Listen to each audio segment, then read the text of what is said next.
Bienvenue dans ce premier épisode de Lambda comme toi. Aujourd'hui, je reçois Zulike et Chelsea, des profs qui déchirent.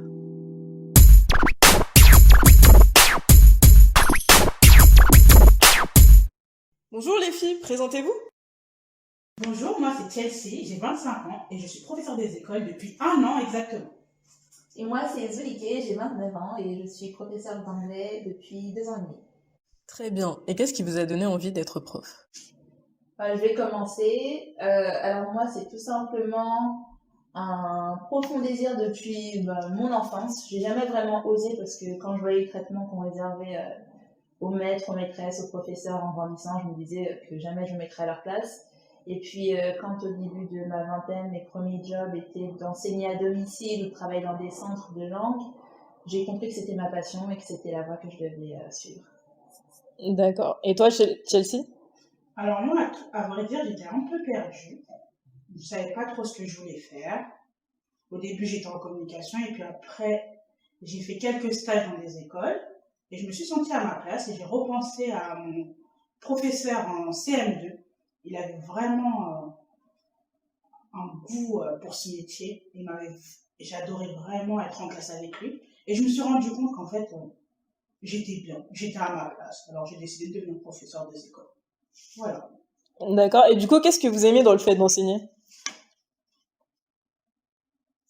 Alors, moi ce que j'aime c'est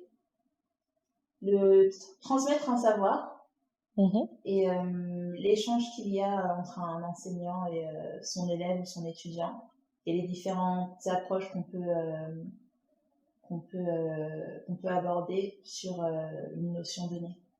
Pour moi, l'apprentissage, c'est quelque chose qui n'est pas figé, donc il y a toujours une nouvelle méthode, vu qu'on a des publics différents. Donc il faut s'adapter, c'est ça que j'aime beaucoup, je trouve que c'est très riche. Ah, je suis d'accord. Et toi, Chelsea? Et moi, ce que j'aime avec ce métier, c'est qu'il faut constamment se remettre en question. Quelque chose qui a fonctionné avec tel élève ne fonctionnera pas forcément avec un autre élève. Et dans ce métier, on apprend de ses échecs. D'accord. Et c'est très important aussi de voir l'enfant s'épanouir. C'est comme si on voyait une petite lumière qui s'éclairait quand l'enfant il vient de comprendre ce qu'on lui explique. C'est motivant, c'est enrichissant. Et avec les enfants, on en apprend tous les jours. On apprend des choses tous les jours. C'est incroyable. On se rend pas compte, hein, parce que des fois, on pense que être professeur des écoles, c'est juste ouvrir un livre et écrire au tableau. Mais être professeur des écoles, c'est bien plus que ça. On s'implique émotionnellement. Parfois, quand l'enfant il n'est pas bien, on le ressent. Donc, on essaie de comprendre ce qui ne va pas. En fait, on est plus que des simples professeurs. Il faut vraiment établir une véritable relation de confiance, aussi bien avec les enfants qu'avec les parents. Parce que sinon, ça ne fonctionne pas. Ouais, je suis d'accord. Moi, j'appuierais le fait que c'est un échange tout d'abord humain et qu'il n'y a pas forcément de distance élève-professeur, donc c'est un contact d'humain à humain et comme elle a dit, il y a des attachements et c'est ça qui est enrichissant. On apprend les uns des autres. Autant nous, en tant qu'enseignants, on transmet quelque chose, mais on reçoit aussi. On reçoit du respect, de l'amour, du savoir aussi. Voilà, et c'est très intéressant. Et justement, est-ce qu'il y a un prof qui vous a marqué quand vous étiez soit à l'école primaire, soit dans les grandes études, et qui vous a poussé vers le haut? Alors justement, moi j'en ai parlé. Oui. Il y a mon prof de CM2. Il était vraiment incroyable. Quand je vous dis incroyable, je pèse mes mots. C'était un prof très investi. C'est vraiment, on voyait que c'était sa passion. Et je me souviens qu'il avait une phobie des rollers. Pour moi, faire du roller, c'était impossible. Et il m'a poussé à me mettre sur les rollers. Bon, je ne sais toujours pas en faire, hein, mais au moins, je n'ai plus peur, c'est déjà ça. Et ensuite, je vais prendre un prof qui m'a marqué, mais dans le mauvais sens. D'accord. Ça s'est passé dans mes études supérieures. Il y a une enseignante qui me disait que je n'arriverais jamais à faire le métier que je désirais parce que j'étais trop souvent absente à cause de mes problèmes de santé, qu'elle ne voyait pas l'intérêt de continuer à faire des études alors que je pourrais toucher une allocation pour personnes handicapées. Et là, Waouh. dans ma tête, il y a eu un déclic. Je me suis dit, en fait, bah, c'est pas parce qu'on me dit que je ne peux pas faire quelque chose que je ne vais pas pouvoir le faire. Donc, j'ai toujours voulu en faire plus. Et je suis toujours comme ça, je me dis, je dois toujours en faire plus pour prouver aux autres que je peux y arriver. Et j'avais envie d'être tout l'inverse de cet enseignant. Je suis toujours là pour motiver mes élèves. Je leur dis jamais qu'ils vont échouer. Et je leur dis toujours qu'on apprend de ses erreurs. Qu'il ne faut pas avoir peur de se tromper. Qu'ils sont là pour se tromper. Et que c'est en se trompant qu'on apprend. Ah, bah, c'est bien, parce qu'il y a il y a beaucoup de professeurs qui rabaissent leurs élèves et... Oui, et c'est dommage parce que le statut de l'erreur, il a un rôle important en classe. Parfois, pour apprendre une leçon, c'est l'erreur d'un enfant qui va aider les autres à comprendre. Ça débloque quelque chose. Moi, je mets toujours en valeur les erreurs des enfants, alors que je sais qu'il y a certains enseignants qui sont ah bah toi, tu t'es trompé là, t'es nul, enfin, Mm. non, jamais. Après, ça laisse des séquelles aux Voilà, enfants aussi. exactement. Il y a des enfants qui sont traumatisés. Moi, j'ai un enfant dans ma classe, enfin, j'avais un enfant cette année dans ma classe. Il a eu une mauvaise expérience avec une maîtresse et depuis, il bégaye. Il parle plus Wow. normalement. Ouais. Il est traumatisé. Et il me l'a dit clairement que c'est à cause de la maîtresse. Et c'est dommage, hein, parce que. Et à cause de ça, maintenant, il a un réel handicap. Il parle pas normalement. Il a du mal à progresser en lecture alors qu'il est en CE1. Et ça le pèse. Donc c'est pour ça que je me suis dit qu'on se rend pas compte de la portée des mots ou des gestes qu'on peut avoir avec un enfant. C'est terrible. Ah, c'est clair. Et toi, Zulike? Alors moi, cette question m'a fait penser à 3 professeurs que j'ai eus, 2 au lycée et 1 à la fac. Le premier, c'était un prof de maths, et lui, au premier cours, en seconde, il nous avait dit qu'on allait tout reprendre à zéro avec lui, qu'importe notre niveau, qu'on soit super fort ou qu'on ait des difficultés, ça ne comptait pas. Il fallait qu'on oublie tout et qu'on fasse table rase, parce qu'avec lui, ça allait être nouveau. Donc on fasse abstraction du passé. Et ça m'a vraiment marqué. Et en anglais, ma prof d'anglais, c'était une jeune professeure, ouais, très jeune, super jolie, autoritaire, mais tellement sympa. En fait, pour moi, elle avait tout. Elle avait l'autorité, elle avait l'attitude cool. On peut parler de tout avec elle, mais on sait qu'il ne faut pas déconner non plus. Et ça m'avait beaucoup inspirée. Et grâce à elle, mon niveau d'anglais n'a que décuplé. Et enfin, donc là, ce sont 2 professeurs qui ont eu plutôt un impact positif sur moi. Et le dernier, c'était à la fac, en Master 1, un professeur de linguistique qui m'a pourri la vie. Alors, il faut dire que j'avais des très bonnes notes. Hein. Avec lui, je pense que j'avais 18 de moyenne, je crois. En M1, oui. Et en M2, au début de l'année, il a eu un propos par rapport à un devoir que j'avais rendu, qui m'a tellement blessée que ça m'a bloquée durant toute l'année et poussée à abandonner mes études. Oh, carrément. Oui, donc tout ça pour dire que les paroles d'un professeur ont tellement d'importance dans la vie des étudiants, des élèves, que ce n'est pas un métier qu'il faut prendre à la légère. Et quand je dis qu'il m'a pourri la vie, bloqué dans mes études, c'est-à-dire que ces paroles m'ont bloqué. Moi qui n'avais pas de difficulté, justement, j'ai été bloquée. Ça fait penser à l'anecdote de Chelsea quand elle disait que l'enfant a commencé à bégayer, etc., à avoir des difficultés à lire. Les paroles sont tellement importantes, et donc faut en prendre conscience et faire attention. Tout à fait d'accord.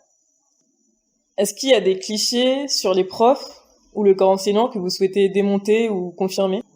Oui, il y a pas mal de clichés. Alors moi, je suis professeure contractuelle. Donc, il faut savoir que les professeurs contractuels ne sont pas certifiés, n'ont pas passé le concours pour exercer le métier. Ce sont la plupart du temps des remplaçants où ils sont en mission dans l'enseignement. Et le cliché, c'est que on est surpayé. Ah, déjà, d'une. C'est un cliché à moitié. On est beaucoup trop payé pour ce qu'on fait et qu'on n'est pas qualifié. Alors, je tiens à souligner cela parce que, bon, bien entendu, je compte préparer des concours, mais il y a certains professeurs contractuels qui ne veulent pas, justement, et c'est un choix. Et je tiens à souligner le fait que la compétence n'a rien à voir avec la certification. Je suis Et d'accord. souvent, les gens font l'amalgame. Si je suis diplômée, c'est que je suis plus compétent que toi, je sais mieux que toi, alors que ma vie, mon expérience a prouvé le contraire, bien que je veuille aussi préparer le concours. Donc il faut, justement, c'était un point que je voulais clarifier. D'accord. Et toi, Chelsea? Alors là, le plus gros cliché que je tiens à démonter, c'est le fait que les professeurs des écoles sont trop souvent en vacances. Alors, laissez-moi vous expliquer mes vacances. Alors, quand je suis en vacances, soi-disant, une bonne partie des vacances, je la passe à préparer mon année scolaire. Car il faut savoir qu'en tant qu'enseignant, on a beaucoup de choses à faire. Il y en a souvent qui ont l'image qu'on arrive en classe, on sort un cahier, on distribue des feuilles et puis on dit aux enfants, allez hop, on fait ça aujourd'hui, on fait ça aujourd'hui. Non, non, c'est pas du tout ça. On a ce qu'on appelle des fiches de prep à préparer. Et grâce à ces fiches, on peut s'adapter à chaque élève. Car il faut savoir que être enseignant, c'est faire de l'apprentissage différencié. On ne peut pas faire la même chose avec tous les enfants. Car il faut suivre le développement des enfants et ils ne sont pas tous au même stade, au même moment de l'année. Donc, la plupart du temps, pendant les vacances, je prépare. Ensuite, quand c'est pas les grandes vacances, quand c'est les petites vacances, déjà, je prépare et je corrige. Car on a énormément de choses à corriger aussi. Alors au final, je peux vous dire que avec mes 5 ou 6 semaines de vacances, je ne sais plus exactement. Oui. Cette année, je ne suis pas partie en vacances parce que je n'ai tout simplement pas eu le temps. D'accord. Voilà. Donc voilà. Donc après, vous pouvez penser qu'on est trop en vacances, mais franchement, déjà vu le salaire qu'on a, je pense que les vacances sont amplement méritées, même si elles ne sont pas des vacances. Ouais, en gros, tu travailles tout le temps. Voilà, on ne peut pas s'arrêter. C'est dingue, hein. Quand on est enseignant, on ne peut pas s'arrêter de travailler. Moi, d'ailleurs, j'ai une petite anecdote. À chaque fois que je vais quelque part, je me dis, ah bah tiens, ça serait sympa pour la classe. Mais on pense école tout le temps. Je me lève école, je mange école, je dors école. Et c'est vraiment pas, je dis pas ça pour déconner, hein. C'est réel. Et je me rendais pas compte avant, quand j'étais extérieure au métier, je comprenais pas quand les profs à chaque fois ils étaient là en train de dire, oh moi je suis en train de préparer, Je me disais, oui, vous abusez un petit peu. Et ben en fait, non. Et en fait, je me rends compte que on a ce besoin de préparer parce qu'il y a des enfants qui comptent sur nous. Ouais. Les parents, ils nous font confiance. Donc, je dois préparer afin que ce soit le plus parfait possible. Certes, la perfection n'existe pas, mais quand on est prof, on veut atteindre l'excellence. En tout cas, les bons profs. Après, tu veux le meilleur pour tes élèves. Voilà, après, les autres, voilà. Moi, je fais toujours passer mes élèves en priorité. D'ailleurs, j'allais dire mes enfants parce que c'est vrai que quand les professeurs des écoles, la limite entre élèves, enfants est parfois un peu floue. Entre maîtresse, maman. Voilà, elle est un peu floue parfois. Donc c'est vraiment, quand je travaille pour eux. Des fois, je le dis clairement, je mets ma vie personnelle de côté. Et je pense que peut-être c'est une erreur de jeune débutant, mais pour l'instant, des fois, je me prive de certaines choses parce que je me dis que non, mes élèves n'ont rien à voir avec mes soucis personnels ou mes envies. Eux, ils sont là pour travailler, pour apprendre. Et moi, je suis rentrée dans ce métier pour transmettre le savoir et des valeurs. Donc, ça passe en priorité. Voilà. Et je voulais ajouter quelque chose, moi, concernant la privation, justement, et la charge de travail. Je pense que les gens n'ont pas conscience de la charge de travail que nous avons et qu'on n'a pas un métier, je dirais pas ordinaire, mais entre guillemets ordinaire comme les autres. C'est-à-dire que si je finis à 18h, je n'ai pas fini à 18h. Parce que quand je vais rentrer chez moi, je vais devoir travailler, non seulement préparer, mais aussi corriger. Exactement. Et souvent, bon, après, c'est vrai que c'est une histoire d'organisation. Mais si on a des enfants, une vie de famille ou des activités extérieures, le fait de faire tout ça, c'est vraiment, je dis pas que c'est impossible, mais ça relève quand même un peu de l'impossible. Et aussi, parfois, ça m'est arrivé de trouver des collègues en train de corriger leur copie le matin dans le métro. C'est-à-dire qu'on vit pour ça, on ne fait que ça. Donc, oui, les pauses sont bien méritées, enfin les pauses entre guillemets, parce qu'on n'a pas vraiment de pause. Moi, je sais, ayant travaillé au collège, je n'ai jamais connu de pause. Même à midi, que ce soit à midi ou à la récré. Bon, après, ça dépend de la relation qu'on a avec les élèves, mais j'ai toujours eu des élèves avec moi. Donc, à quelle heure j'ai une pause? J'ai une pause quand je suis dans mon lit en train de fermer les yeux. Mais du coup, tu le prends bien, le fait de... Vu que c'est ma passion, oui. Mais c'est vrai que des fois, on a envie de souffler quand même, mais c'est juste pour clarifier le fait qu'on a une charge de travail qui est quand même assez importante et qu'on ne fait pas rien. Oui, on n'a pas d'horaire de travail. Exactement. On travaille en permanence. Et d'ailleurs, mon père, je me souviens, quand j'ai choisi ce métier, il m'a dit « Oh, c'est super, tu seras en vacances tout le temps, tu vas pouvoir te reposer. » Et je me souviens des premières vacances, il m'a vu, la table du salon remplie avec des livres, des feuilles, il me disait « Mais qu'est-ce que tu fais ?» Moi, je fais « Je suis en vacances, je profite, non ?» Et après, il m'a dit « Je retire ce que j'ai dit, tu travailles tout le temps. » J'ai fait « Oui, je travaille tout le temps. » Et je suis contente que tu le reconnaisses parce que tout le monde pense qu'on est en vacances tout le temps et entendre ça d'un proche, c'est encore plus blessant. Ouais. Et je pense que c'est le problème en France d'ailleurs. Les profs ne sont pas assez valorisés. Ouais, c'est vrai. Pour eux, on ne fait rien. Pour les parents, on ne fait rien. Et je pense aussi que ça explique le fait qu'on soit sous-payé. Parce que quand on n'a pas d'estime pour un métier, pourquoi on les paierait plus? Et je pense que c'est ce changement il doit y avoir un changement. Parce qu'à mon époque, je me rends compte qu'il y a des élèves qui ont une manière de parler à leur enseignant. À mon époque, moi, jamais je ne parlerais comme ça avec mon enseignant. Parce que pour moi, mon enseignant, c'était un Dieu vivant. Tout ce qu'il me disait, c'était oui. Et là, maintenant, je me rends compte que je dis quelque chose à un enfant. Il peut se permettre de me répondre, mais d'une certaine manière, je me dis, oh, qu'est-ce qui se passe? Et je me rends compte qu'en fait, non. L'enfant, il reproduit ce que ses parents lui ont montré, en fait. Si ses parents ne me respectent pas, pourquoi lui, il me respecterait? Après aussi, il y a des enfants qui ont eu des mauvais profs, entre guillemets, et qui les ont traumatisés et qui, du coup, maintenant réagissent comme ça par rapport aux autres profs. Je pense que il faut comment dire, faut mettre les points sur les i, les barres sur les t. C'est-à-dire que dès la rentrée, dès le départ, annoncer la couleur. On ne se connaît pas, donc voilà les règles. Voilà comment on communique. Et que tout le monde doit respecter. C'est pas en cours d'année que je vais dire, bon, maintenant, on arrête de couper la parole, on ne répond pas, je suis un adulte, Non, c'est dès le départ, on annonce la couleur, on montre à l'enfant qu'il y a des limites à respecter, qu'il y a des règles à suivre, en fait. Même si chez lui, il ne fonctionne pas comme ça, on est dans un établissement, on est à l'école, on n'est pas dans la rue, on n'est pas... moi, je sais, par exemple, au collège, interdiction de dire des wesh, de s'insulter, de dire des gros mots, etc. Vous voulez faire ça dans la cour de récré, à l'extérieur du collège, comme vous voulez, mais dès que vous êtes devant ma porte et que vous rentrez dans mon cours, il y a une certaine tenue à avoir. Tu n'es pas d'accord, tu n'entres pas. Et j'ai jamais eu de problème.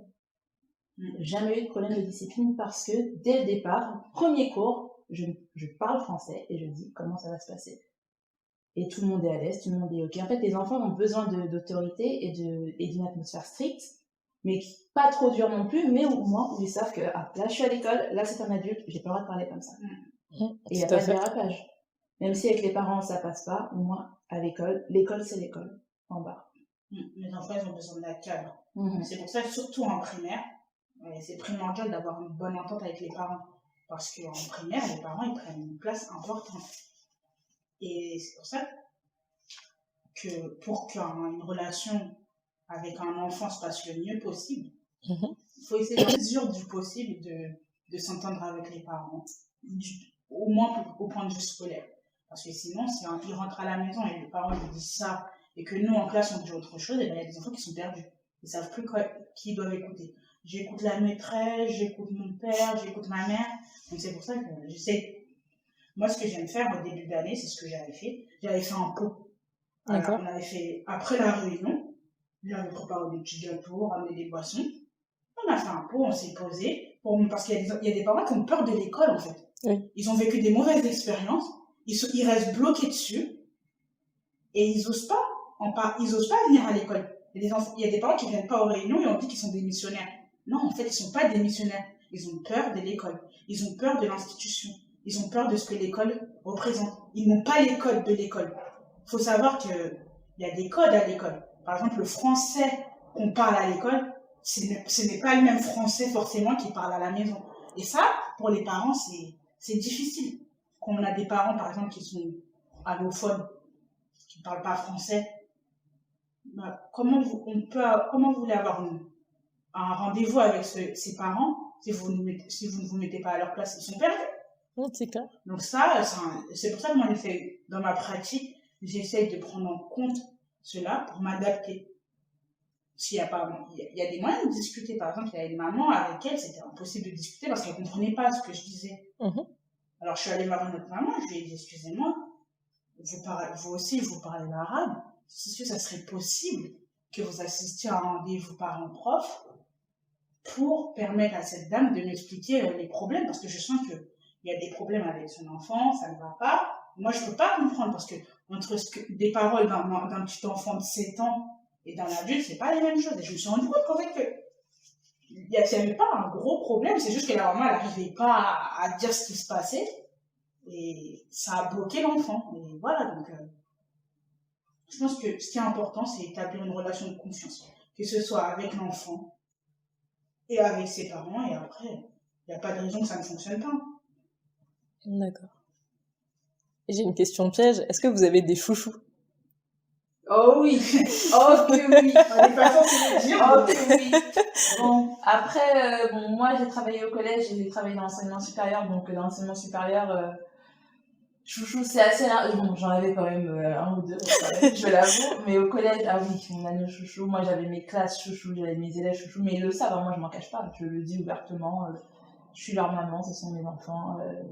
Enfin, c'est vraiment une relation assez proche, donc oui. D'accord. En primaire, c'est un problème, les chouchous. Hein, maîtresse, ça se voit que tu préfères. Non, pas du tout. Si, maîtresse, ça se voit. Oui. On en a, mais il faut essayer de ne pas trop le montrer, surtout en primaire, parce que ça crée de sacrées histoires. Hein. Ah bon? Oui, un matin, elle refusait de rentrer en classe. Je lui dis, mais pourquoi tu rentres pas en classe? Oh, parce que tu n'aimes pas maîtresse. Je fais, ah bon? Elle fait, non, tu préfères Adriana. Je fais, ah non, je t'apprécie aussi. Elle fait, oui, mais tu préfères Adriana. Et pour me sortir de cette situation, j'ai été obligée de dire que oui, si je faisais appel plus souvent à Adriana, parce qu'elle termine plus vite, tout simplement.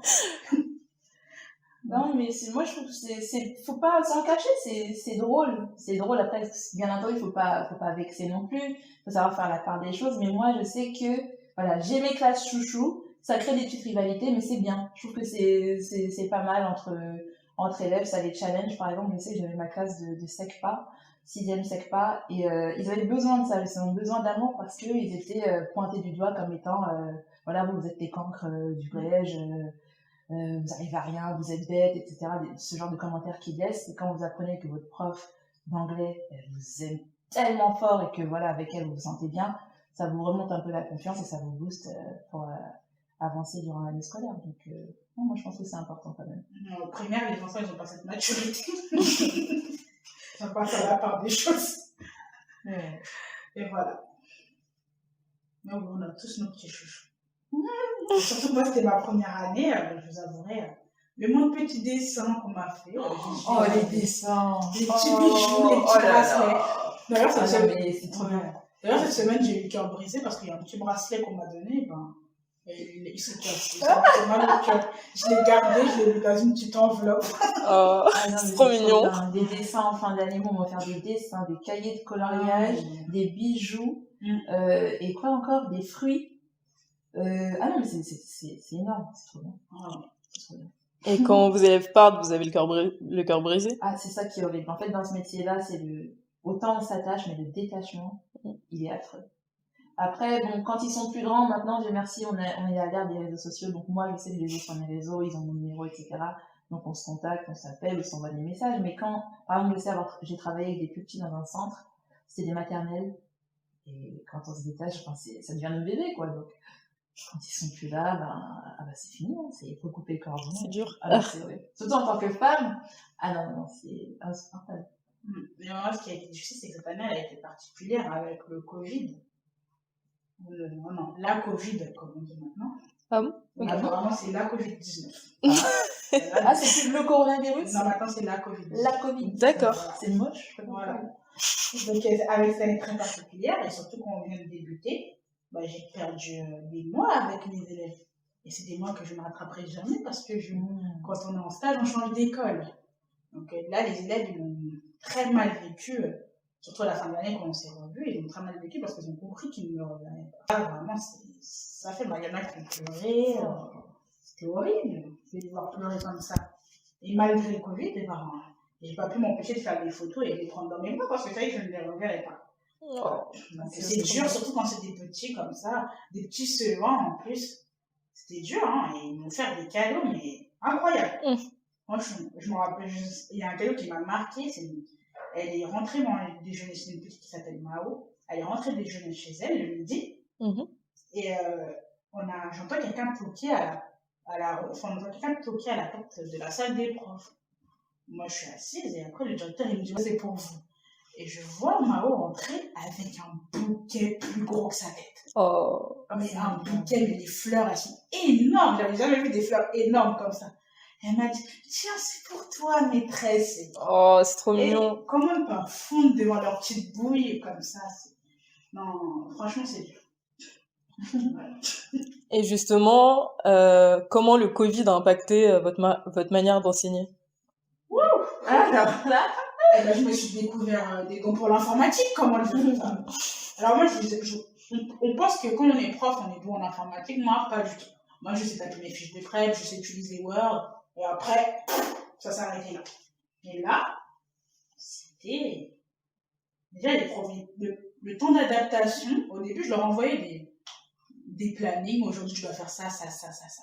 Mais je me dis, ça ne fait pas de sens pour un enfant qui a à peine 7 ans de lui envoyer des choses comme ça. Donc après, je me suis dit, bon, on va passer aux classes virtuelles. Oh là là, les classes virtuelles. Ils sont tous là devant leur écran. On veut voir maîtresse, on veut voir maîtresse, on voit pas maîtresse, on n'entend pas maîtresse. Les parents derrière. Oui, parce que bien sûr, la classe virtuelle est pour l'enfant, mais aussi pour les parents, apparemment. Ah bon, vous êtes sûr qu'on fait comme ça? Oui, oui, je suis sûre, j'ai eu mon diplôme encore. Ah, d'accord. Et madame, vous préférez pas faire comme ça? Ah, en fait, madame, ce qu'elle préférait, c'est que tu ailles faire la cuisine ou ce que tu as à faire et que tu laisses ton enfant devant l'ordi parce qu'en classe, tu n'es pas avec ton enfant. Voilà. Donc, et le plus gros problème, c'est qu'on nous a, d'après notre cher ministre, on était prêts à gérer ce problème. Moi, j'étais pas prête. Hein. À aucun moment, il est venu vérifier si j'avais un ordinateur qui fonctionnait, une connexion Internet stable. Rien. Nous, on était prêts. Voilà. Mais aussi, cette période, ça a permis un gros rapprochement entre les parents et l'école. Parce qu'on avait besoin des parents, là, concrètement. C'est les parents qui faisaient école à notre place. On n'avait pas le choix. On a dû compter sur eux. Et les parents se sont rendus compte que finalement, le métier de professeur, c'était un vrai métier. C'est pas sorti d'une pochette surprise. Et c'est ce qui m'a fait plaisir quand même. D'avoir enfin cette reconnaissance. Certes, je travaille pas, je suis pas mon métier différent parce que les parents, ils ont pas de respect pour mon métier ou quoi que ce soit. Mais là, d'avoir un peu de reconnaissance, parce que ce soit dans le secondaire, dans le primaire ou dans les études supérieures, on sait très bien que la reconnaissance, on l'aura pas de notre administration. On doit toujours en donner plus, mais est-ce qu'on reçoit en retour? Non. Par des élèves, pas vraiment. Donc là, je trouve que c'était gratifiant quand même dans une certaine logique.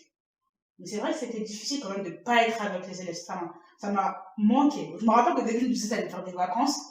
Mais au final, j'avais ce besoin, je me sentais inutile chez moi. J'avais beau être devant mon ordi, mais c'était pas pareil. J'avais pas cette chaleur humaine. J'ai l'impression que je m'adressais un peu à des robots. Je leur parlais au téléphone, mais c'était pas pareil.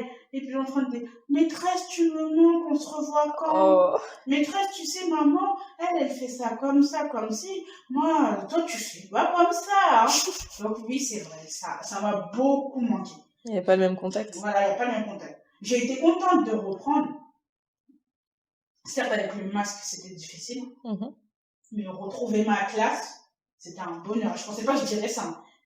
Parce que franchement, j'étais arrivée en stade de l'année, j'étais épuisée. Je sais pas si vous vous rendez compte, une classe avec 29 élèves entre 6 et 7 ans, toute la journée, c'est éprouvant. Et voilà. Et toi, Zulike, en quoi il a impacté ta manière d'enseigner? Eh bien, contrairement à cette chère demoiselle, je n'ai pas eu à faire de classe virtuelle. Donc, j'ai plutôt envoyé des mails, reçu des tas de mails. Alors, j'ai 6 classes. 6 classes d'une, entre 25, 20 et 25 élèves. D'accord. Dans le supérieur. C'est pas des petits exercices, hein, c'est, voilà. Ça a été compliqué parce qu'on reçoit tout en même temps. Franchement, c'était une charge de travail qui était assez dure. Et j'ai senti que c'était too much, en fait. Too much, et le problème, ça a été aussi le décrochage de mes étudiants.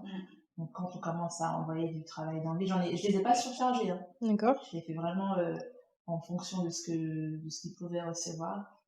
Et j'ai eu 3 étudiants qui ont décroché, à un moment donné, les études, carrément. Donc, ça a pas été facile. Et voilà, comme elle a dit, on n'était pas préparés du tout. Je n'ai pas eu à retourner dans l'établissement. Donc, tout s'est fait à distance, par mail, pas de vidéo. Ça a été assez compliqué par rapport au programme que je voulais faire. Donc, j'ai eu à tout changer. Voilà, il fallait tout réadapter. Niveau informatique, moi aussi, niveau équipement, c'était pas le top, hein. Connexion internet une fois tous les 40 jours. Ah oui. L'ordinateur qui, comme par hasard, commence à planter, la batterie qui lâche alors qu'avant tout allait bien. Enfin, c'était vraiment bad timing. Ah ouais, franchement. Mais bon, après, voilà, on a tenu le coup, hein. Le mois de juin est arrivé et puis on s'est accroché comme on a pu. Et est-ce que tes élèves t'ont manqué physiquement? Certains, oui. Et ben voilà, comme ils sont grands maintenant, c'était des mails et tout. On se parlait par mail. Ils m'ont beaucoup manqué. Je sais que je leur ai manqué aussi. Et voilà, ça c'est le destin des contractuels. On ne sait pas si on va continuer. Donc voilà, on voit l'histoire qu'on vous aura en septembre. J'espère aussi, hein, pour rien vous dire. Je ne sais pas. Donc voilà, c'était un petit peu comme ça que ça s'est passé. Par contre, j'aimerais revenir sur un point, c'est la charge de travail. Et pendant le confinement, clairement, j'ai travaillé encore plus en classe, c'était incroyable. Et je me souviens des messages que je regardais sur les réseaux sociaux, pour ne pas en citer un en particulier. Il y avait écrit que quand même, en tant que prof, on ne faisait rien pendant le confinement. Parce qu'on était en confinement. Twitter, Facebook. Il y avait quand même écrit ça, qu'on ne faisait rien. Oui, qu'est-ce qu'ils font, les élèves sont pas là. Justement, les élèves sont pas là, mais ils ont besoin de recevoir du travail. Ouais, c'est ça. Les mails des parents, mais il n'y avait pas d'heure. Je me souviens, je répondais à des mails, il était 2h du matin. J'avais plus d'heure, en fait. Je me suis rendu compte qu'en fait, là, vraiment, la vie privée, c'est terminé. Là, vraiment, on n'en a plus. Ah oui, exactement. Là, vraiment, parce qu'en fait, le travail, il est chez toi. Donc, tu n'as plus de vie privée. Tu passes tout ton temps, tu es là en train de rafraîchir la page. Ah mince, il a envoyé un mail depuis 9h du matin, il est déjà 14h. Voilà. C'était ça, quoi. Et puis, entre-temps, t'as le directeur qui t'avait vérifié, nanana. Ok. Et puis, entre-temps, t'as la maman. Oui, mon fils, il est à l'opération, il est bloqué. Je sais pas comment lui expliquer. Il est en train de me faire une crise de nerfs. Hein. J'étais d'accord. Voilà. Et c'était à droite, à gauche. Et entre-temps, bien sûr, t'es à la maison. Donc, t'as papa, maman. Oh, c'est quand tu libères le salon. On s'ennuie, non? Et puis voilà.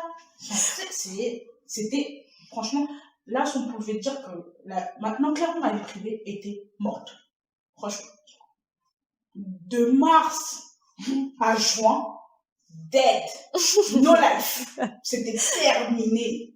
Non, franchement. Après, moi, ça m'a arrangé un petit peu dans le sens où j'avais pas à reprendre le transport en commun.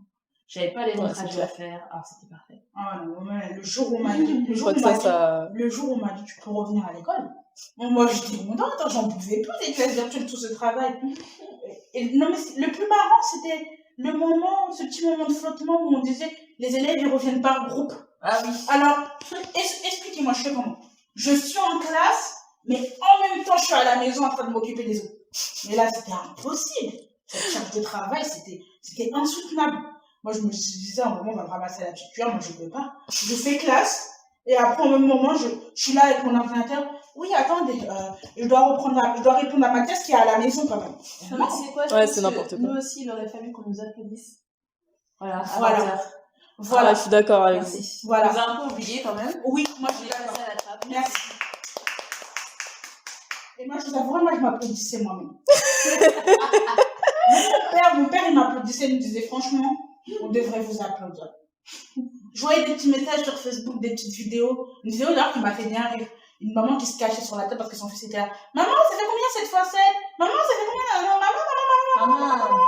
Et à la fin de la vidéo, elle a dit merci aux enseignants.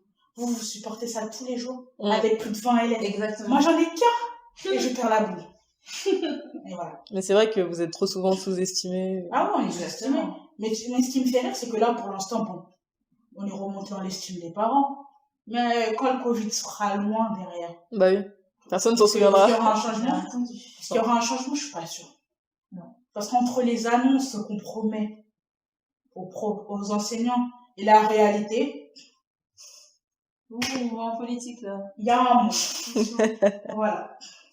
Il y a un monde. Du coup, est-ce que vous avez des anecdotes de profs à raconter marrantes ou même des anecdotes qui vous ont choqué, des choses qui vous ont choqué ou... Oui. D'accord. Choquée, oui. Ouais, J'en ai deux. Alors, une, lorsque j'ai enseigné au collège, c'était une collègue qui m'avait dit, en fait, elle était surprise que je reçoive autant de respect et de considération des élèves, même qui n'étaient pas les miens. Et elle a dit haut et fort dans les couloirs qu'elle pensait me complimenter. Hein. Que si j'étais autant appréciée et respectée, c'était parce que j'étais noire et que les élèves s'identifiaient à moi. Voilà. Non mais n'importe quoi. La grosse blague. Et j'étais tellement choquée que je l'ai regardée d'un air assez... ouais, j'étais stoïque. Et elle est partie, mais j'ai même pas pu rétorquer. C'est une blague, là.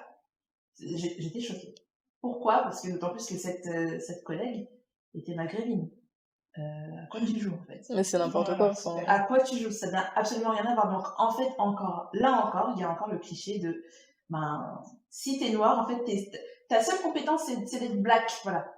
Tu passes bien, en fait. C'est pour ça. Rien à voir avec ta capacité à enseigner, à te faire respecter, à parler correctement, etc., à tenir une classe. Non, c'est parce que, ouais, tu passes bien. T'es jeune. Voilà. T'as ton petit style. Ils aiment bien, etc. T'amuses la galerie. Exactement. Voilà. Deuxième anecdote, c'était cette année. Là, je suis dans le supérieur maintenant. Il y a toujours des problèmes de salle et tout. Et j'avais pris une salle, c'était un soir, comme ça, entre 17, 18 ou 19, je sais plus. Et j'avais pris la salle de quelqu'un, un changement de dernière minute. D'accord. Et je faisais passer les oraux à mes BTS. Donc, il y avait une élève qui présentait son devoir en anglais. J'étais au fond de la classe, elle était tout devant. Donc, moi, je me mets au fond, je laisse l'étudiant devant, au tableau. Je me mets au fond et j'écoute, voilà.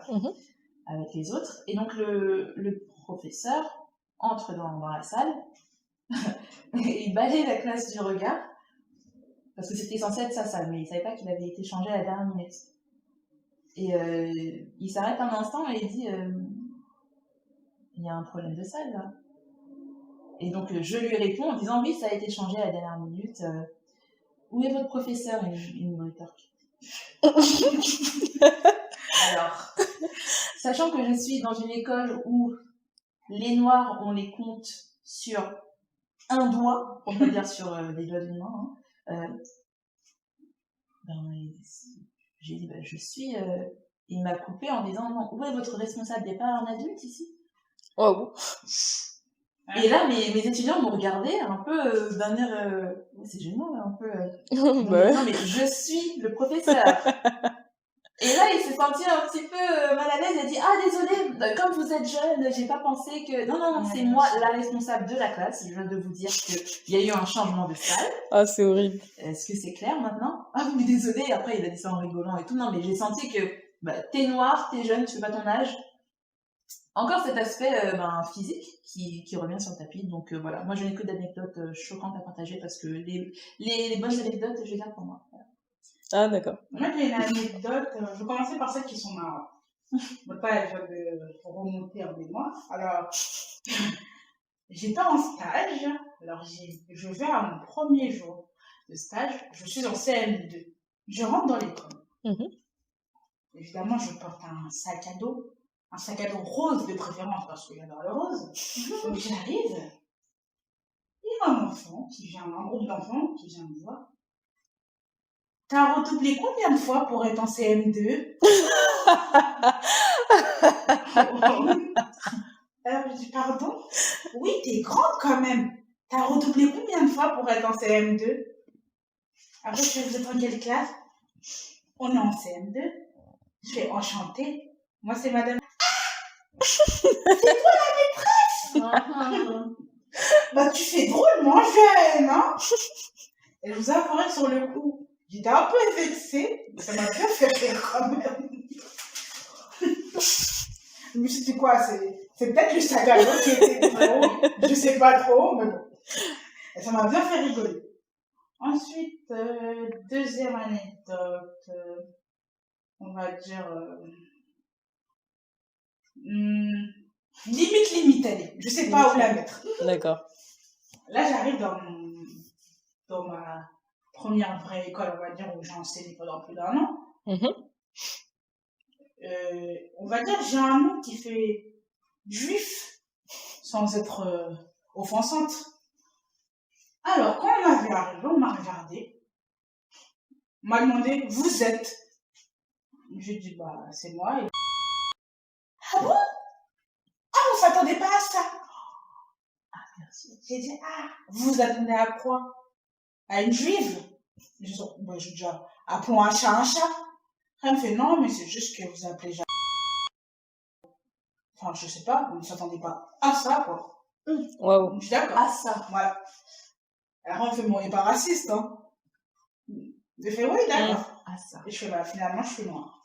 Voilà. Il me fait, mais, puis j'ai pas répondu. Après, je continue ma petite journée, ma vie tranquille. Et puis, un autre jour, une collègue vient me voir. Elle me dit, oui, tu sais, hier, quand t'étais pas là, à la réunion, il se demandait si c'était des juifs au final.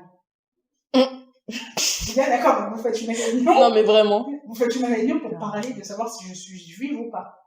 N'importe quoi. J'ai fait, mais c'est un peu. Donc, un jour, il y a eu une réunion, bien sûr. Le directeur parlait. Et je me suis levée, j'ai dit, pour information, je ne suis pas juive. Voilà. Comme ça, on arrête le débat. Voilà. Je ne sais pas qui a parlé combien. Excellent. Et ils étaient surpris sur le coup. Ils se sont dit, elle a du culot, la stagiaire. Et ils ont explosé. Ils ont eu un fou rire. Au début, ils étaient gênés. Et après, ils ont compris qu'au final, moi, ça me faisait rire. Donc, ça s'est passé. Ensuite, autre anecdote. Là, on va dire que j'étais à 2 doigts de quitter l'école après cette anecdote. Oh. Alors, un jour, le directeur rentre dans ma classe, comme ça, un midi. Il me fait, vous allez bien? Je dis, oui, ça va, et vous? Il me fait, oui, en fait, il va falloir faire quelque chose contre votre accent de racaille. Waouh. Je dis, pardon, je ne comprends pas. Il fait, votre accent de racaille, vous savez? J'ai fait, non, je ne le vois pas, en fait.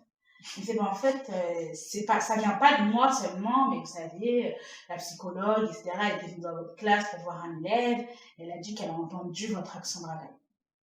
Waouh. Il fait, voilà. Donc après, il dit ça comme ça, donc travailler dessus, essayer de calmer le jeu. Moi, je suis stupéfaite. Il sort de ma classe. Sur le coup, je savais pas quoi faire. Je devais pleurer, rigoler, crier. Et il rentre 2 secondes après. Ah oui, par contre, vous faites de l'excellent travail. Hein. J'ai rien à dire. Vraiment, pour une stagiaire, j'ai jamais vu. N'importe quoi. Je dis, ok. Donc, ça m'a mis dans une rage. Je me suis dit, ça veut dire quoi, accent de racaille? C'est-à-dire que parce que je suis noire, je viens de banlieue, j'ai forcément un accent de racaille. Certainement. Non, mais... Certainement. Et le paradoxe dans tout ça, c'est que, je tiens à préciser, j'enseigne en Seine-Saint-Denis. J'ai pas trop compris. C'est excellent. Je suis en Seine-Saint-Denis. Mais, voilà. Mais apparemment, on va dire que les villes de Seine-Saint-Denis, telles que Neuilly-Plaisance, Neuilly-sur-Marne, c'est pas vraiment la Seine-Saint-Denis. Pour c'est côté, c'est... Voilà. C'est Neuilly-sur-Seine, quoi. Voilà. Moi, sur le coup, ça m'a blessée. Donc, quand il est parti, j'ai pleuré, je me suis remis en question. Ça m'a travaillé. Les élèves aussi, les enfants, ils ont vu que j'étais pas bien. Mais j'ai essayé de le cacher pour eux. Ils ont vu que j'étais pas bien, etc. Donc, le soir, parce que c'était un vendredi, je vais dans son bureau pour lui dire au revoir, parce que je suis polie. Donc, je vais lui dire au revoir. Il me dit, profitez bien de votre semaine de congé, vous le méritez. Je vois, vous inquiétez pas. la racaille retourne dans sa banlieue. Pourquoi elle ne profiterait pas? Et il m'a lancé un regard, du genre, ah, quand même. Et il était là, il m'a appelé. Madame Jeanne, je continue ma route, je trace. Pour partir, pour rentrer chez moi. Et là, il m'attrape le bras et il claque la porte. Alors moi, je le regarde, je fais oui. Et il me fait, je pense qu'on s'est mal compris. J'ai fait, ah, on s'est mal compris quand? À quel moment? Parce que là, je suis un peu pressée, hein, vous savez, les jeunes de banlieue, pour le petit projet le soir. En fait, généralement, sérieusement, on arrête ce petit jeu, on arrête ce petit comment insolent et on va parler clairement, je suis d'accord. Il me fait, quand je vous ai dit ça, je me rends compte que c'était peut-être maladroit. J'ai dit peut-être, parce que ça veut dire que je dis clairement, ça veut dire quoi, accent de banlieue? Je fais ma binôme qui a la peau claire. Vous lui auriez dit qu'elle avait un accent de banlieue? Non, on est d'accord, vous me dites que j'ai un accent de banlieue parce que pour vous, j'ai le faciès de banlieue. Donc forcément, je vis dans une tour, etc. Il me fait non, c'est pas ça. En fait, voilà, je voulais pas qu'on fasse la même chose qu'à moi. Je fais comment ça? Ah, vous. C'est parce que moi aussi, je viens de banlieue, je viens de Bois-Saint-Léger. J'ai dit oui, mais encore, bah moi aussi, on m'a dit que j'avais un petit accent quand je suis arrivée. Je fais, ah, quand vous êtes arrivé du Val-de-Marne à Seine-Saint-Denis, on vous a dit que vous avez un petit accent de banlieue, c'est ça? Non, mais n'importe quoi, n'importe quoi. En fait, entre le 93 et le 94, il y a une sorte de frontière. On passe dans l'autre monde. Je ne comprends pas trop. Il me fait, non, mais on m'a dit que j'avais une manière de parler, etc. Je fais, alors, je pense, je suis une personne assez réfléchie. Je ne sais pas si ça s'entend, mais je suis une personne assez réfléchie. Voilà. Je dis ça à tes auditeurs pour qu'ils sachent. Je suis une personne assez réfléchie. Donc, je lui ai dit peut-être que vous voulez dire que j'ai tendance à trop élever la voix. Si c'est ça que vous voulez dire, je vous rejoins sur ce point. Je suis d'accord. Je m'en rends compte que j'ai tendance à trop élever la voix. Mais je suis là pour apprendre. Je débute. Je suis en train de me roder. Ça fait à peine une semaine que je suis dans l'école. Je pense qu'il faut me laisser un petit temps d'adaptation. Et je suis d'accord, je prends vos remarques en considération. Mais il y a des manières de dire les choses. Il ne faut pas penser que parce que je suis stagiaire, que je vais vous laisser me parler ainsi. Parce que je sais que j'ai des droits. Et vous me devez au moins un certain respect quand même. Donc voilà. Après, il m'a dit oui, je suis désolée. Je me rends compte et j'espère que vous ne m'en tiendrez pas rigueur. Donc, dans ma tête, j'étais là. Ça fait déjà 2 petites choses. Ça commence à faire beaucoup. Mais bon, je me suis dit, on va passer l'éponge. Mais malheureusement, on ne dit jamais 203. Ah, encore? Alors, une petite réunion avec une maman. Enfin, pour parler d'une maman plus précisément. On a toute l'équipe du RASEL, enfin, pour ceux qui ne sont pas au courant, enfin, qui ne connaissent pas ces termes-là, le RASEL, en fait, c'est une sorte d'équipe où il y a une psychologue, enfin, médecin scolaire, etc. C'est pour les élèves, enfin, on va dire, c'est quand on a besoin d'aller plus loin, quand l'aspect éducatif ne suffit pas, des fois, on a besoin de faire intervenir d'autres personnes. Et on parle de la maman d'un élève, et il me dit, ah, elle est toujours en retard. Après, je ne dis pas ça pour vous, madame Jacob. J'ai fait, je comprends pas. Elle me fait, oui, les gens comme vous sont toujours en retard. Oh là là, les gens comme vous. J'ai dit, pardon? Bah oui, vous savez, les Africains, voilà, ils sont connus pour être en retard. Et j'ai dit, non, mais je comprends pas bien ce que vous me dites. Il me dit, oui, mais je parle pas de vous. Je fais, oui, mais à quel moment je vous ai dit que c'était africaine, en fait? C'est-à-dire, je comprends pas. Il me fait, oui, mais vous savez, les gens comme vous, je fais, non, je ne sais pas, parce que je ne suis pas africaine. Donc, je commence à m'énerver un petit peu. Mais je préfère préciser, je n'ai rien contre les Africains. C'est juste que je voulais lui clouer le bec. Donc, il me dit, oui, je fais, non, en fait, je suis pas africaine, je viens des Antilles. Voilà. Oui, je vois, tu continues, il s'enfonce. C'est une spirale. Il essaie de s'en sortir, mais il s'enfonce. Donc là, je me dis, bon, stagiaire ou pas, je me lève. Je me dis, en fait, vu qu'on a terminé de parler de l'enfant en question, je retourne en classe. Parce que mes élèves m'attendent. Et là, je me lève. Une réunion où il y a 10 personnes, 10 adultes, 10 personnes plus expérimentées que moi, évidemment. Je me lève et je dis à ma binôme, on y va. Et elle me regarde d'un air ahuri. Mais qu'est-ce que tu fais? C'est notre 2e semaine. Je dis, on y va. Allez, viens. Et je me lève et on part comme ça. Et là, il est resté sans voix. Il ne savait plus quoi faire, il ne savait plus où se mettre. Alors à midi, à la pause déjeuner, évidemment. Comme on était deux, ma collègue va en classe et moi je reste dans la salle de maître. Et il arrive, il attend que tout le monde parte et il me fait est-ce qu'on pourrait discuter? Je fais bah, si vous voulez, mais moi j'ai rien à ajouter en fait.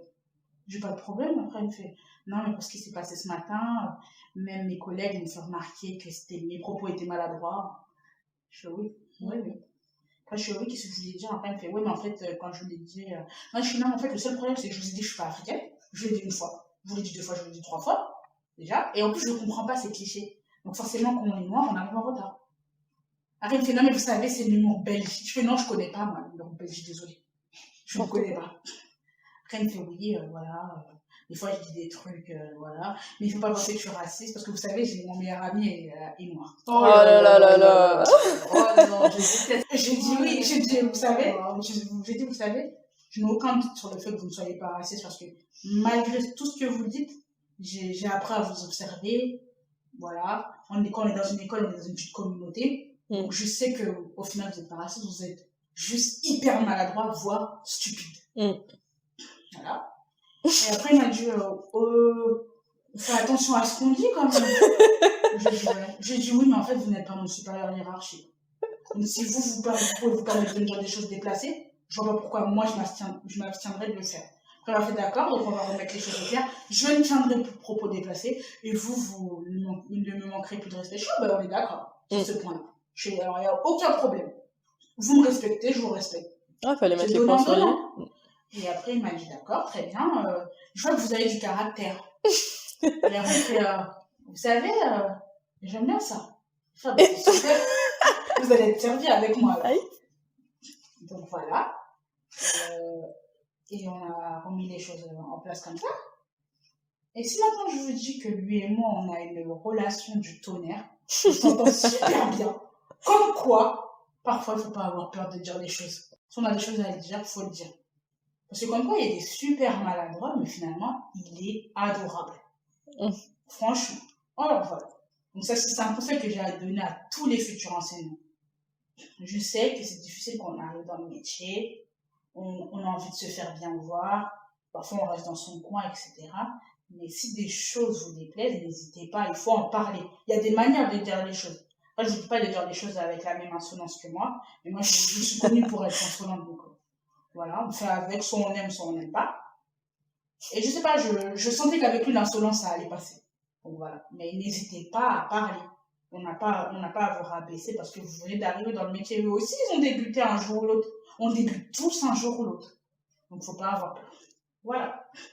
Et du coup, par rapport à vos anecdotes respectives, que diriez-vous justement de votre ambiance de travail entre professeurs?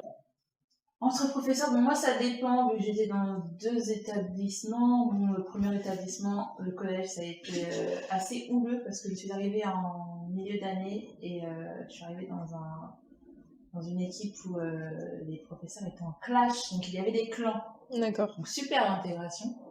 Dieu merci, l'équipe d'anglais était assez accueillante et tout ça, donc bon, je me suis pas fait d'ennemis, hein, mais on sentait vraiment la froideur, à tel point que la salle des profs, non merci. Ensuite, l'école où je suis actuellement, je pense qu'il y a une bonne cohésion, c'est une ambiance assez chaleureuse, on s'entraide, on se tutoie, ce qui est très important d'ailleurs. On n'hésite pas à communiquer, c'est-à-dire que voilà, si on a besoin d'aide ou si on veut dépasser un cours, emprunter une salle, demander un conseil, etc. Tout est fait, enfin, j'ai trouvé ça très, très transparent, donc c'est pas mal. Ouais. Pas de messe basse, bonne ambiance sur mon établissement actuel, mais le précédent c'était assez compliqué. D'accord. Et toi? Moi, au niveau de l'ambiance, j'étais assez surprise parce que généralement, quand on arrive en tant que stagiaire, il y a une sorte de fracture, on nous met à part. Mais là, franchement, on a été mis à l'aise dès le début. Ils ont été d'une grande aide, franchement. Dès que j'avais un problème, j'allais les voir, je les dérangeais jamais. Je pouvais leur poser toutes les questions inimaginables, vous allez répondre. Et même le directeur, je trouve qu'il s'est vraiment impliqué. Parfois, je le trouvais un peu trop sur mon dos, d'ailleurs. Des fois, il venait me demander des conseils. Moi, j'étais là, mais je viens de débuter, il fait alors. si t'es une très bonne prof, c'est normal qu'on vienne te demander des conseils. C'est Mhm. parce que tu viens de débuter que t'as pas les compétences, tout ça. Ouais, tout à fait. Et c'est vrai que se sentir aussi bien dans une école, surtout quand on vient de commencer, c'est rare. Parce que je sais que les autres collègues stagiaires, c'était pas du tout comme ça. Il y en avait, on leur faisait clairement sentir, toi t'es stagiaire, tu restes à ta place. Là, c'était pas du tout comme ça. Je faisais des fêtes, je nous invitais. Ah non, c'était vraiment l'ambiance. C'était pour l'ambiance, je n'ai rien à dire. C'était super.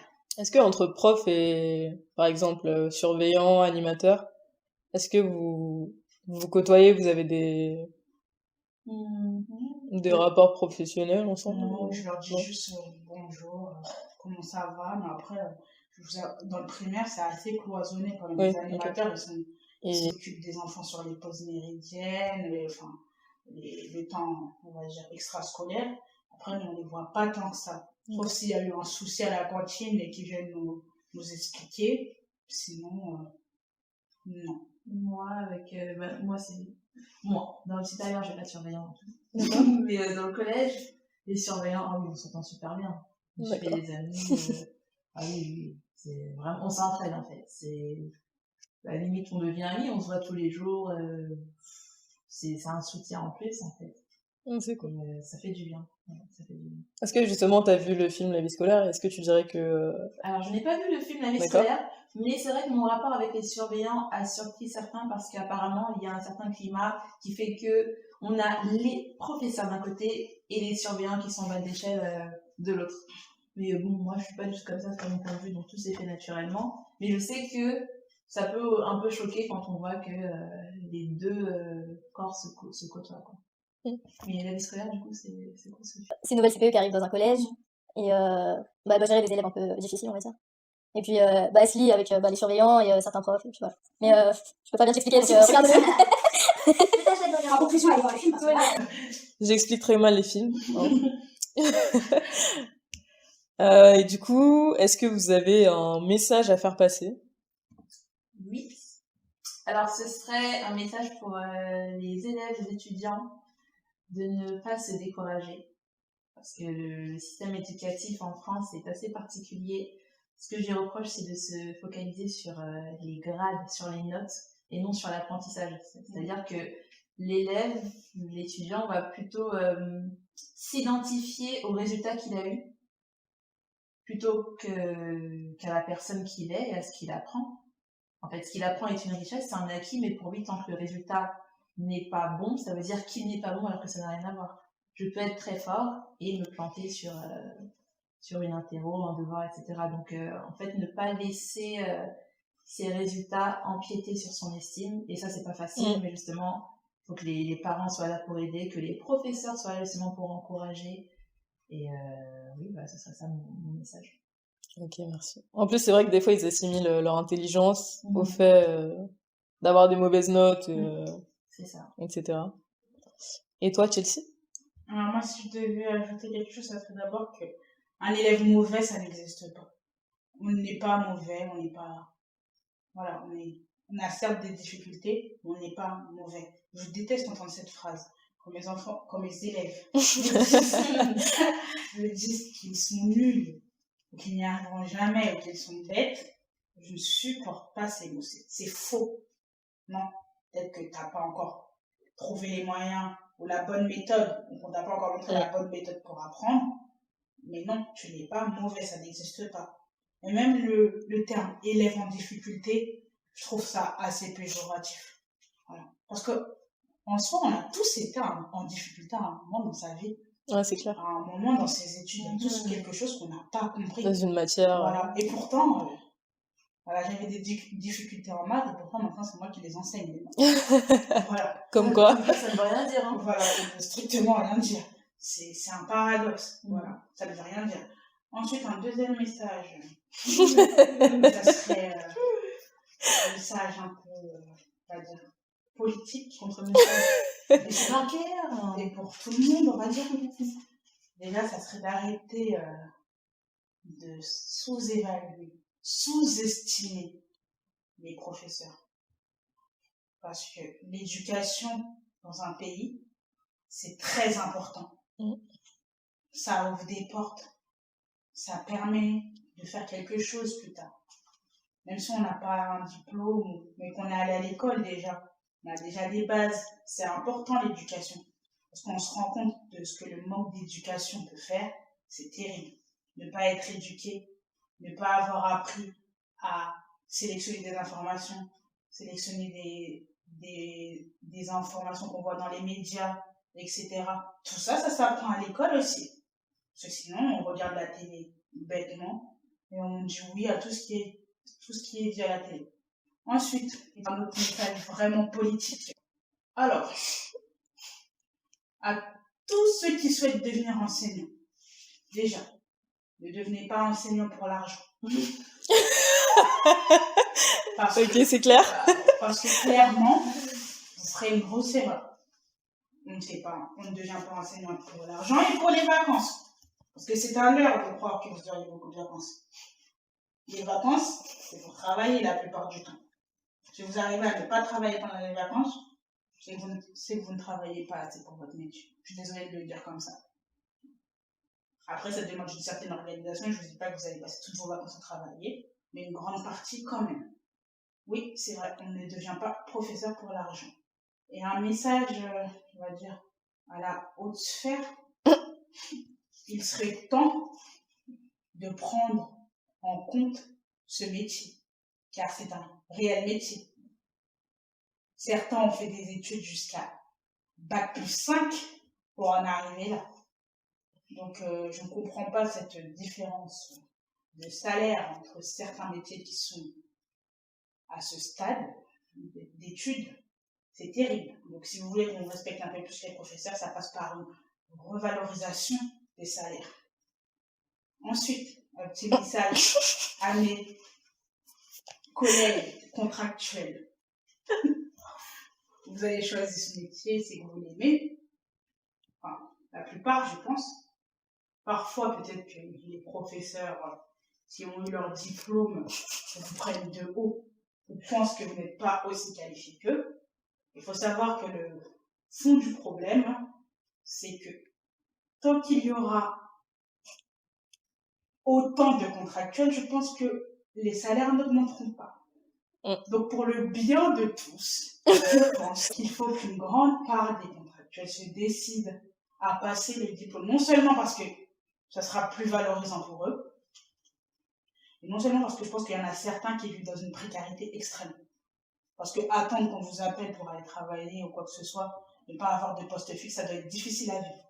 Donc c'est vrai qu'on vous casse beaucoup de sucre sur le dos, mais il faut aussi reconnaître que ce que vous faites, c'est extrêmement difficile. Parce que vous devez vivre pour certains dans une précarité, mais sans nous. Donc voilà. Donc je tenais quand même à vous féliciter parce que c'est sûr que déjà, des fois c'est difficile dans les écoles d'avoir des remplaçants, alors qu'ils soient contractuels ou pas, au moins vous êtes là. Voilà.